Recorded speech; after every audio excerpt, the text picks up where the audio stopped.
Hello viewers, Enos 118, and I want to bring you something a little bit different.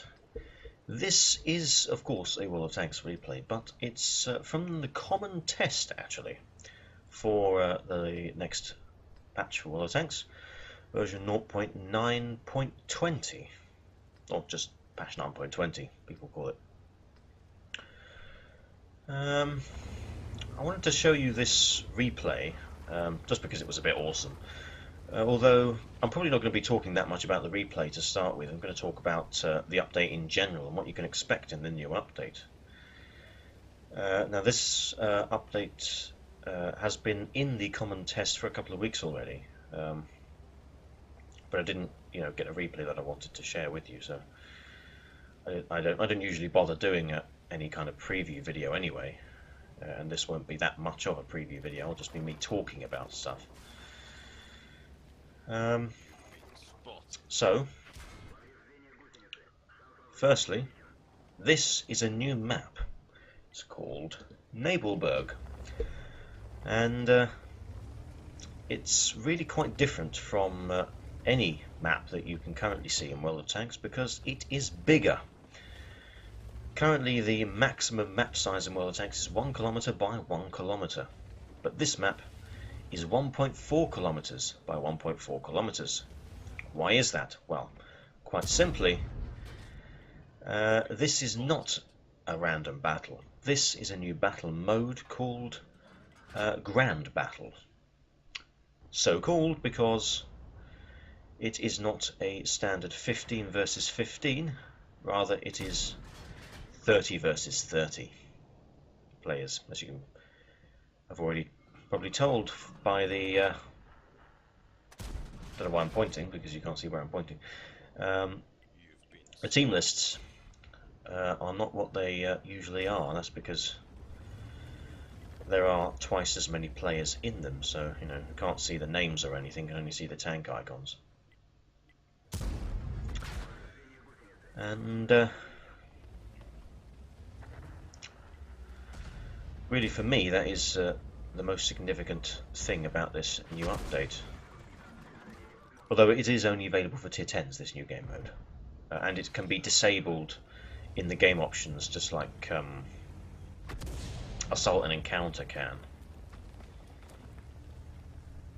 I have those turned off, but I won't be turning this off because this looks like a lot of fun. And you can see how big the map is by looking at the mini-map and the render circle.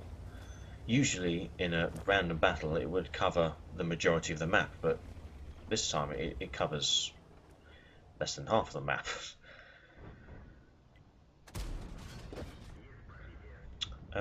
The possibly most controversial change that they've done in this update is replace the AMX-50 Foch 155, the tier 10 French tank destroyer, with a new tank destroyer, the AMX-50 Foch B. Now, this is not another Waffenträger AV 100 moment for a variety of reasons.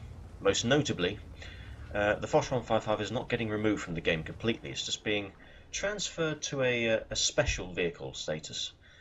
Just, like the Object 907 or the VK72 1K, the M40, M60 pattern, things like that. Of course, they're clan reward tanks. The Foch 155 is not going to be a clan reward tank, or at least shouldn't be. Rather, anyone who has the Foch 155 now, or at the time that the update is applied to the live server, they will keep the Foch 155, and it will become a special vehicle. So it can train any French tank destroyer crews without penalty, and things like that. Although it won't be like a premium, it won't earn extra credits. There are no tier 10 premiums, or 9. And they'll be given the Foch B for free, and an extra garage slot for free, obviously. So, free tier 10, it's always really nice to get. This is the first time that they've done this. I mean, people are now complaining.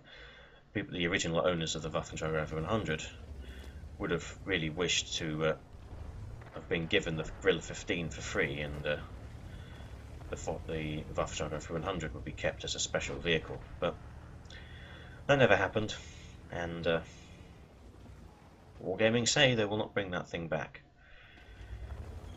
for obvious reasons. So, what is the Foch B then compared to the Foch 155? Well, as we know, the Foch 155 has a 3-shell clip in a 155mm automatic gun. 750 alpha damage, giving a clip potential of 2,250 damage. The Foch B is a bit different. That's getting a new 120mm gun that is also going to be able to be fitted to the Tier 9 Foch and the Tier 8 AC-48. In fact, it's going to be the only gun available on the Tier 9 Foch, and is of course going to be the top gun on the AC-48. Although it's slightly different between the tiers. Same penetration and damage, of course, which gives the Foch B a rather dismal penetration for its tier as a tank destroyer, but doesn't seem to be that much of an issue, really. The AC-48 has the gun as a 3-shell clip, and the individual shells do 400 alpha damage. So it's not like the Waffenschlager 100 that does 560 damage per shot, or did when it was in the game. So the AC-48 has a clip potential of 1,200. And the AMX 5100 has a much higher clip potential than that. And the Tier 9 Foch will have the same gun, but will have 4 shells in the clip, so it will have 1,600 clip potential damage. So you're probably suspecting that the Foch B has a 5-shell clip. Look at that Stridsvagen crashed. What an idiot. Yeah, weird things happen on tests, by the way. Yeah, anyway, actually the Foch B does not have a 5-shell clip. It doesn't have a 4-shell clip either. It has a 6-shell clip, which is kind of reminiscent of the Waffenschlager Alpha 100. But with much lower alpha damage, the clip potential is much lower. So it's considered by most to not really be overpowered at all. And I don't think it is.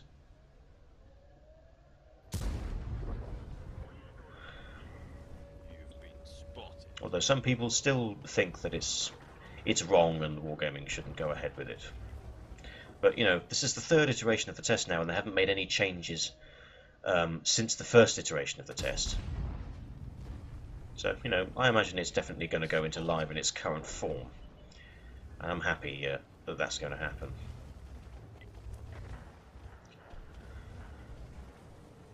Now then, what else? Oh yes, the Chinese tank destroyer line was introduced to the Chinese server by the request of the Chinese server only, because it's a bunch of fake tanks. In the previous patch, well, the current patch on live now, the previous common test patch, and the other servers have now asked for it, so Wargaming are going to give the Chinese tank destroyers to the European server, the Russian servers, and the American servers, and the Asian server, Singapore server. I haven't really tested them out that much. I've tested the Tier 10 in the 1st iteration of the test, because who tests them all really? No one does really, apart from Spill. He did that actually in a training room, of course, because you can't get into a random battle unless you're in a Tier 10 really on test.